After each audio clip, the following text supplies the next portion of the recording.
नमस्कार। आज का हमारा विषय है हिंदी गद्य की परंपरागत विधाएं, जिसके अंतर्गत हम लोग कहानी, नाटक एवं महाकाव्य के बारे में बातचीत करेंगे। सबसे पहले हम लोग कहानी को समझते हैं कि कहानी क्या है। मुंशी प्रेमचंद्र जी के द्वारा शब्दों में अगर हम कहें तो वो कहते हैं कि कहानी अथवा गल्प, यानी कि गल्प जो उर्दू भाषा में है वो कहानी का ही ट्रांसलेशन है या वर्जन कह लीजिए।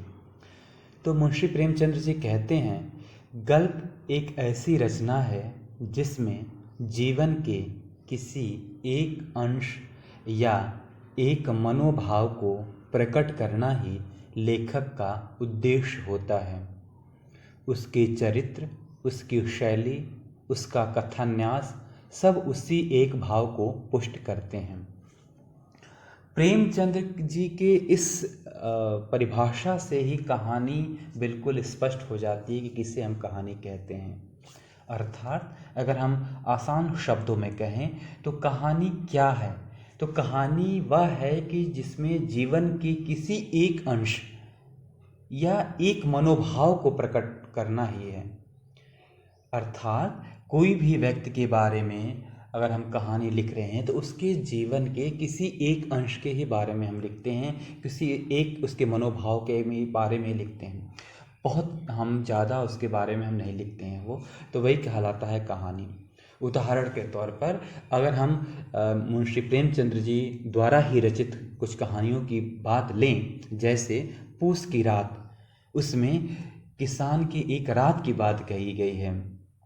ठाकुर का कुआं, उसमें उस पक्ष को लिया गया है कि जिसमें वो बीमार है और उसको पानी चाहिए। वो मंत्र, उसमें एक पक्ष को लिया गया है कि हाँ कैसे वो एक गरीब बुढ़ा मदद करता है एक डॉक्टर की, भले ही उसका बेटा को उस डॉक्टर ने नहीं देखा हो।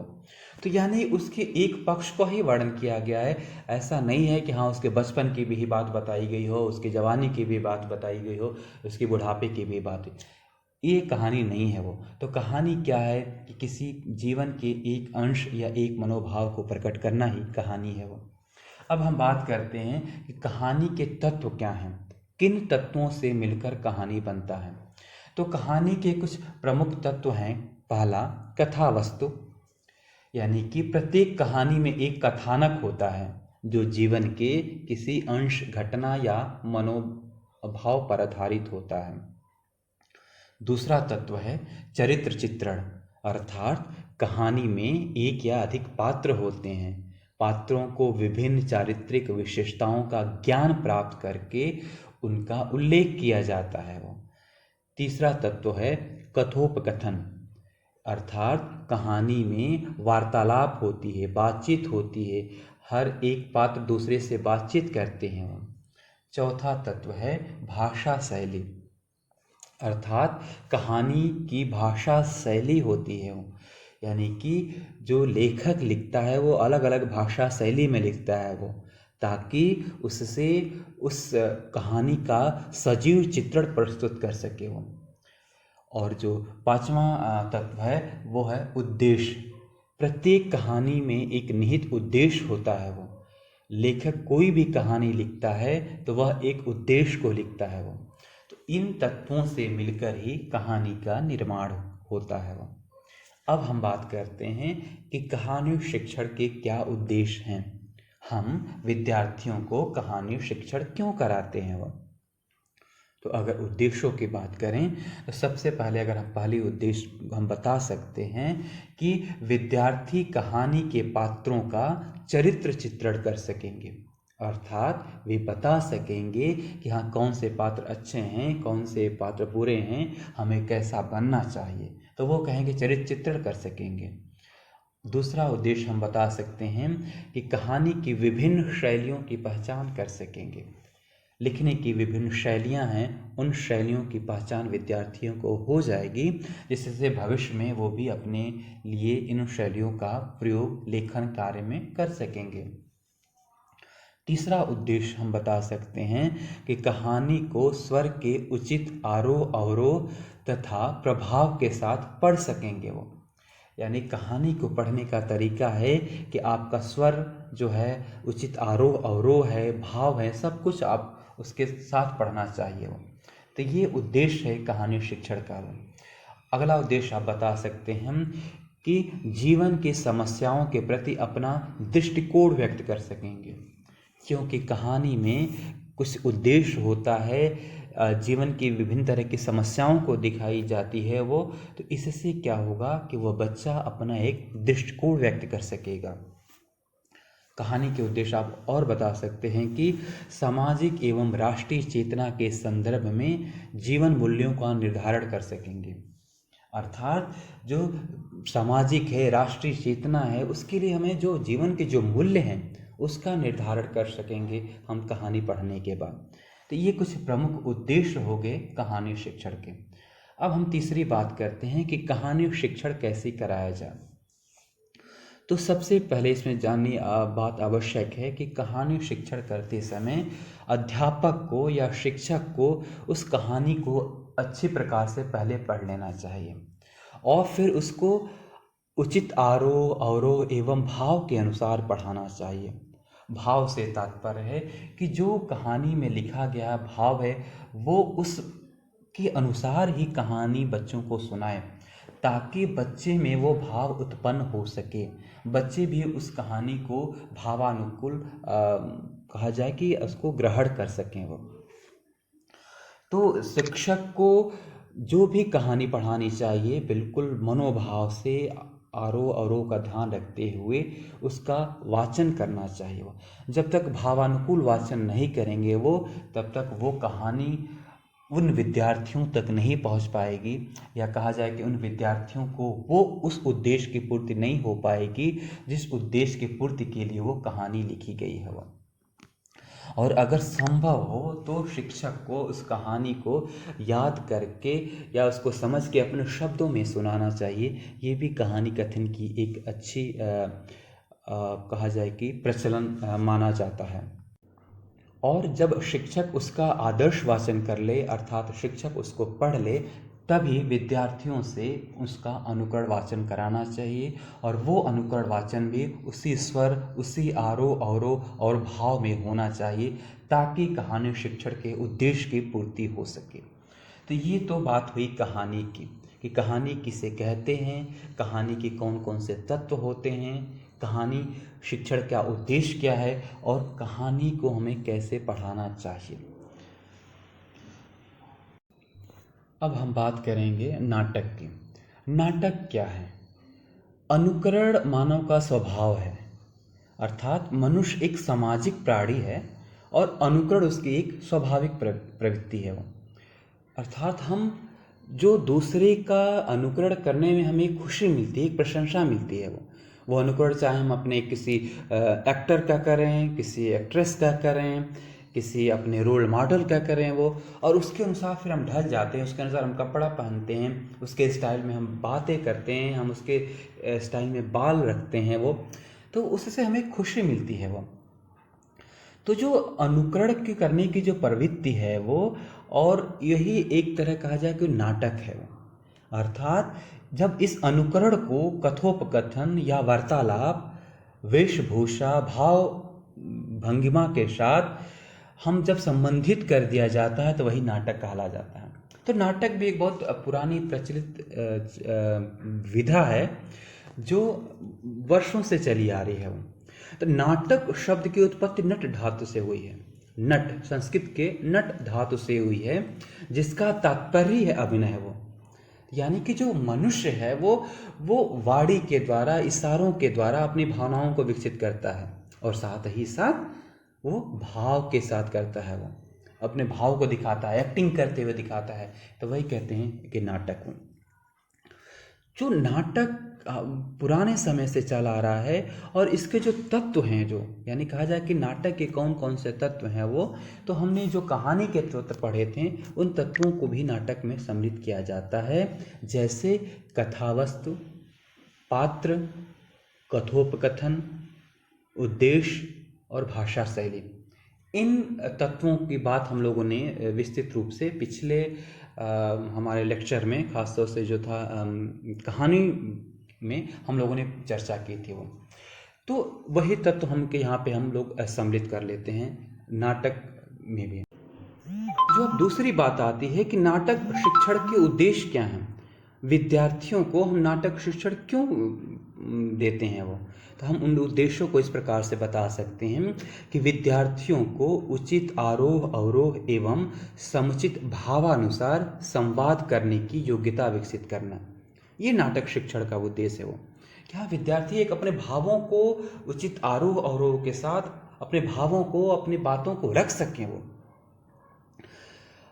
इसका नाटक शिक्षण का अगला उद्देश्य आप ये बता सकते हैं कि विद्यार्थियों को मानव स्वभाव का अध्ययन कराना, यानी कि नाटक में हम विभिन्न लोगों को देखते हैं, विभिन्न पात्रों को देखते हैं वो, और उनको समझते हैं कि हाँ, कौन सा जो चरित्र है, कौन सा पात्र है वो अच्छा है, कौन सा पात्र खराब है। वो तो उनसे क्या होता है कि मानव स्वभाव का हमको अध्ययन होता है, क्योंकि हम जानते हैं कि नाटक एक दृश्य काव्य है। वो कहानी जो कि श्रव्य काव्य कही जाती है और नाटक दृश्य काव्य, तो यानी कि क्योंकि हम जो हैं, जो व्यक्ति है वो देखकर चीज़ों को अच्छे प्रकार से और ज़्यादा ठीक प्रकार से सीखता है। वो तो नाटक के द्वारा अगर मानव का स्वभाव दिखाया जाए तो वो बच्चे उन स्वभाव को अच्छे प्रकार से सीख सकते हैं। वो तो दूसरा उद्देश्य हम ये बता सकते हैं। तीसरा उद्देश्य हम बता सकते हैं कि विद्यार्थियों को नाटक के माध्यम से अभिनय कला से परिचित कराना, यानी कि अभिनय कैसे किया जाए। वो हमें नहीं पता कि जो बच्चा आज हमारे प्राइमरी में पढ़ रहा है, हमारे मिडिल में पढ़ रहा है, वो भविष्य में क्या बनेगा। वो तो उसके लिए बहुत सारे हम अपॉर्चुनिटी हमें देनी चाहिए। तो उसमें से एक अभिनय कला भी है। वो हम बहुत सारे उसको कला सिखाते हैं, हम उसको लेखन कला सिखाते हैं, हम उसको गायन कला सिखाते हैं। तो नाटक के द्वारा हम अभिनय कला भी उसको हम सिखा सकते हैं। वो और हम नाटक शिक्षण के उद्देश्य बता सकते हैं कि संवाद बोलने की कला विकसित करना, क्योंकि हम जानते हैं कि नाटक चूंकि दृश्य काव्य है, इसलिए हमें संवाद बोलने आना चाहिए। वो यानी विद्यार्थियों को अपने भावों को अच्छे प्रकार से रखने आना चाहिए। अगर किसी विद्यार्थी को एक राजा का पात्र मिला हुआ है तो उस आवाज़ में, उस भाव में उसको बोलना चाहिए। अगर उसी विद्यार्थी को या किसी अन्य विद्यार्थी को किसी एक गरीब बुजुर्ग बूढ़े का रोल मिला हुआ है तो उसको उस भाव में संवाद बोलना पड़ेगा। वो तो संवाद शिक्षा भी दी जा सकती है लेखक के द्वारा। अब भावाभिव्यक्ति, अपने भावों को अभिव्यक्त करने का भी एक उद्देश्य है, यानी कि विद्यार्थियों में भावाभिव्यक्ति करने की क्षमता विकसित करना, कि अपने भाव को कैसे वो अभिव्यक्त कर सके। वो और आप बता सकते हैं इसके उद्देश्य कि स्वस्थ मनोरंजन प्रदान करना। नाटक शिक्षण का उद्देश्य है कि हाँ, विद्यार्थियों को मनोरंजन की प्राप्ति हो। वो उद्देश्य, क्योंकि प्रत्येक नाटक का एक उद्देश्य होता है। वो तो आप ये भी आप उसके नाटक शिक्षण के उद्देश्य लिख सकते हैं कि विद्यार्थियों में हितकर उपदेश की पूर्ति करना, यानी कि जो भी नाटक जिस उद्देश्य लेकर लिखा गया है उस उद्देश्य की विद्यार्थियों में पूर्ति हो सके। तो ये तो बात हो गई कुछ नाटक शिक्षण के उद्देश्यों की। अब हम बात करते हैं कि नाटक शिक्षण की विधियां क्या हैं, कैसे हम नाटक शिक्षण बच्चों को कराते हैं या पढ़ाते हैं। तो सबसे पहले आता है आदर्श नाट्य विधि, दूसरा आता है कक्षा अभिनय विधि, तीसरा है रंगमंच अभिनय विधि और चौथा है व्याख्या विधि। तो सबसे पहले अगर हम बात करें आदर्श नाट्य विधि, आदर्श नाट्य विधि से तात्पर्य है कि शिक्षक उस नाटक को उचित आरोह अवरोह एवं स्वर के साथ भावों को व्यक्त करते हुए ही पढ़े, तो वो हो जाता है आदर्श नाट्य विधि। कक्षा अभिनय विधि, कक्षा अभिनय विधि से तात्पर्य है कि जो भी नाटक शिक्षक पढ़ाने जा रहा है उस नाटक के पात्रों को विद्यार्थियों में अलग अलग बांट दे और सभी विद्यार्थियों से, यानी कि जिन पात्रों को दिया गया है उन विद्यार्थियों से वह कहे कि उनके द्वारा कही गई बात को वो उचित स्वर आरोह अवरोह के द्वारा उसको पढ़ेंगे। वो तो इसको हम कहते हैं कक्षा अभिनय विधि, अर्थात कक्षा में ही विद्यार्थियों से अभिनय कराना ही कक्षा अभिनय विधि कहलाता है। तीसरा जो विधि है रंगमंच अभिनय विधि, नाटक शिक्षण की सबसे अच्छी विधि यही मानी जाती है रंगमंच अभिनय विधि। रंगमंच जिसको हम अंग्रेजी में स्टेज कहते हैं, इसके माध्यम से नाटक शिक्षण करते समय विद्यार्थियों को जो भी नाटक पढ़ाया जाना है उसके पात्रों को अलग अलग विद्यार्थियों में हम बांट देते हैं और उनके जो डायलॉग होते हैं उनको उन्हें याद करने के लिए बोला जाता है। उसका पहले अभ्यास उनको कराया जाता है। जब अभ्यास विद्यार्थी कर लेते हैं फिर उनको वेशभूषा पहनाकर रंगमंच पर उनसे अभिनय कराया जाता है। तो इसके माध्यम से वो अपना अभिनय विधि सीख लेते हैं, या कहा जाए कि वो रंगमंच पे प्रदर्शित कर लेते हैं। तो वो हो गया रंगमंच अभिनय विधि, यानी कि रंगमंच पे जाकर अभिनय करना ही रंगमंच अभिनय विधि हो गया। क्योंकि यह एक बहुत अच्छा माना जाता है, फिर भी प्रत्येक पाठ को रंगमंच अभिनय विधि द्वारा पढ़ाना संभव नहीं है। क्यों? क्योंकि इसमें समय ज़्यादा लगता है और पैसे की भी बहुत खर्चीली होती है ये। और जो अगला विधि है, चौथा है व्याख्या विधि। व्याख्या विधि में के द्वारा नाटक शिक्षण करते समय शिक्षक नाटक को स्वयं पढ़ता है और फिर उस की व्याख्या करता है, यानी कि वो एक एक लाइन पढ़ता जाता है, प्रत्येक पात्र जो कहते हैं उनकी बातों को पढ़ता है और उनकी व्याख्या करता है वो। तो वही हो गया व्याख्या विधि वो। लेकिन व्याख्या विधि को सबसे खराब विधि मानी जाती है नाटक शिक्षण की। ये कहा जाता है कि इसके द्वारा विद्यार्थियों को नाटक शिक्षण नहीं कराना चाहिए। परंतु हाँ, ये अवश्य है कि अगर विद्यार्थियों को कक्षा अभिनय विधि के द्वारा पढ़ा रहे हैं और उन्हें कुछ चीज़ें समझ में नहीं आ रही है, कुछ बातें ऐसी है जिसमें आपको व्याख्या करने की ज़रूरत पड़ती है, तो हमें ज़रूर अवश्य करना चाहिए। तो कक्षा अभिनय विधि के साथ साथ आदर्श नाट्य भी करना चाहिए और ज़रूरत पड़ने पर हमें व्याख्या विधि भी के द्वारा भी उन्हें पढ़ाना चाहिए। तो ये बात होगी नाटक शिक्षण की विधियाँ। तो नाटक किसे कहते हैं, नाटक के कौन कौन से तत्व हैं, उसकी हमने लोगों ने बात की थी। नाटक शिक्षण के क्या उद्देश्य हैं वो बात की थी, और फिर नाटक शिक्षण कैसे किया जाए, इनके लिए कौन कौन सी विधि है उसकी बात हम लोगों ने की। हिंदी के परंपरागत विधा के अंतर्गत जो तीसरी चीज़ आती है वो है महाकाव्य। तो सबसे पहले हम बात करते हैं काव्य। काव्य के मुख्यतः 3 प्रकार प्रचलित हैं वो। पहला है महाकाव्य, दूसरा है खंड काव्य और तीसरा है मुक्तक काव्य। महाकाव्य और खंड काव्य में कथा का होना अनिवार्य है, इसलिए इन दोनों को प्रबंध काव्य कहा जाता है। प्रबंध काव्य में घटना और चरित्र का महत्व होता है, जबकि मुक्तक काव्य में इनका होना आवश्यक नहीं है वो।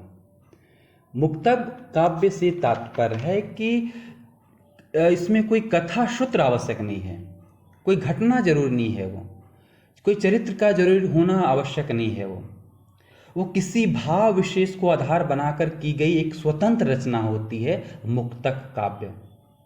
जैसे उदाहरण के तौर पर अगर हम कबीर के दोहे कह लें, रहीम के दोहे कह लें, रसखान के दोहे कर लें, जो भी अगर हम दोहों की बात करते हैं वो, तो उसमें हम देखते हैं कि उसमें कोई प्रबंध नहीं है, यानी कि उसमें जो छंद है वो सब अलग अलग हैं, वो एक दूसरे से कोई लिंक नहीं है वो। तो इसीलिए इसको कहा जाता है मुक्तक काव्य। दूसरा चीज जो आता है वो महाकाव्य की। अब हम बात करें महाकाव्य क्या है वो, तो सर्वप्रथम हम इसकी अगर परिभाषा की बात करें तो आचार्य विश्वनाथ जी के अनुसार वह कहते हैं कि जिसमें सर्गों का निबंधन हो वह महाकाव्य कहलाता है।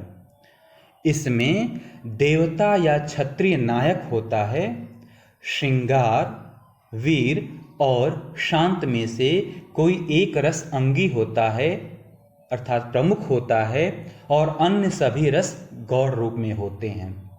कथा ऐतिहासिक होती है, कहीं खलों की निंदा तथा कहीं सज्जनों का गुणगान होता है वो।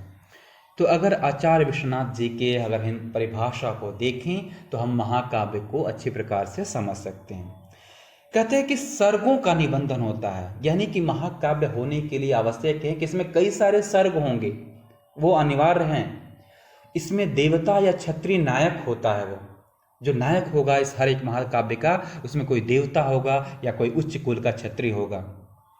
श्रृंगार, वीर और शांत में से कोई एक रस प्रमुख होता है और बाकी गौड़ होते हैं। कथा ऐतिहासिक होती है वो, और इसमें कहीं दुष्टों की निंदा होती है तो सज्जन का गुणगान भी होता है वो। तो ये है महाकाव्य। महाकाव्य जैसे अगर हिंदी के कुछ महाकाव्यों की बात करें तो हम बता सकते हैं कि पृथ्वीराज रासो जो चंद्रबरदाई के द्वारा लिखा गया है, गोस्वामी तुलसीदास जी द्वारा रचित रामचरितमानस, जासी द्वारा रचित पद्मावत, साकेत, कामायनी, कुरुक्षेत्र, बहुत सारे महाकाव्य की हम बात कर सकते हैं वो। तो ये हो गया महाकाव्य। महाकाव्य की जो अगर हम तत्व बात करें कि महाकाव्य के कौन कौन से तत्व हैं, तो महाकाव्य में मुख्यतः 3 तत्व हैं। वो तत्व कौन कौन से हैं? कथावस्तु, नायक तथा रस। अर्थात प्रत्येक महाकाव्य के लिए कथावस्तु का होना आवश्यक है, उसमें एक नायक होगा और उसमें एक कोई रस होगा, वो कोई सा भी रस होगा।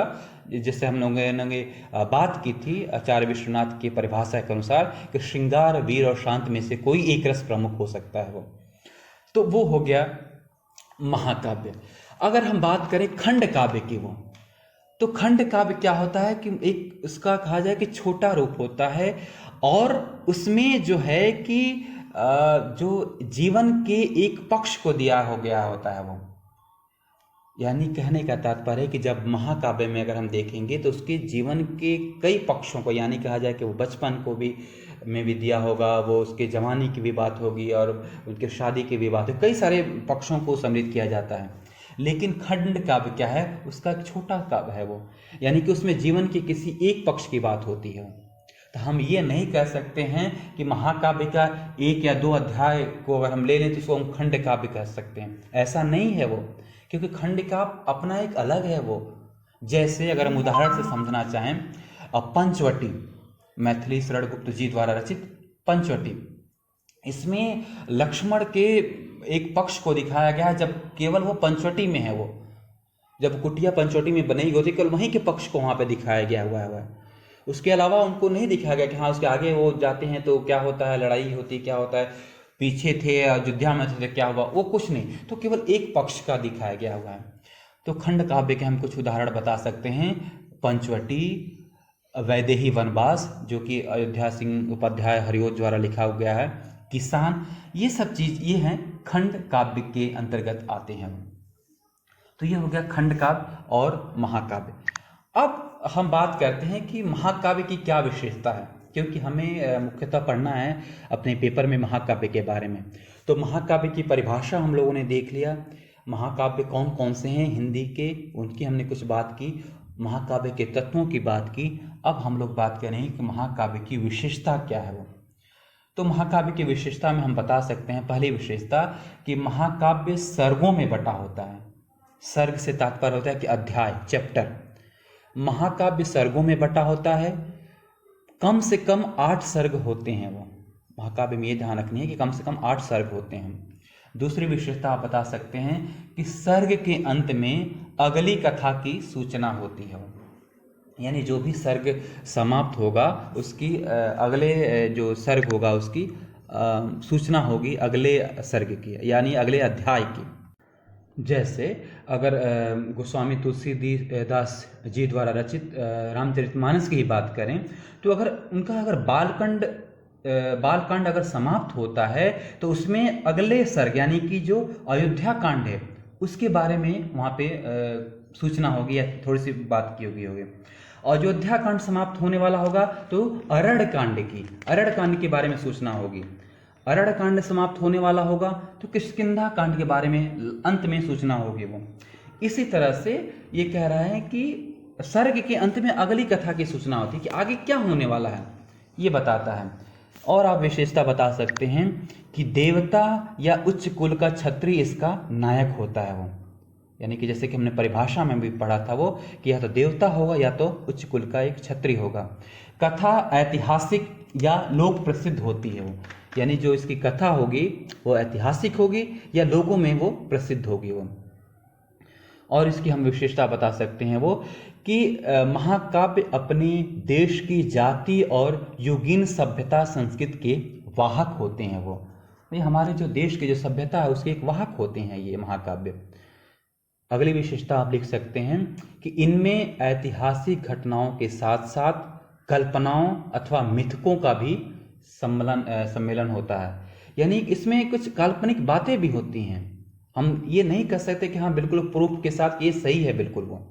तो वही बात ये कह रहे हूँ, महाकाव्यों के केंद्र में युद्ध रहता है और ये धर्म युद्ध के रूप में लड़े जाते हैं वो। तो इस तरह से हम महाकाव्य की कुछ विशेषता बता सकते हैं कि क्या है इनकी विशेषता। तो ये था हमारा महाकाव्य कि महाकाव्य किसे कहते हैं, उसके कौन कौन से तत्व हैं, क्या कौन कौन से महाकाव्य हैं और इनकी हमने विशेषता क्या है।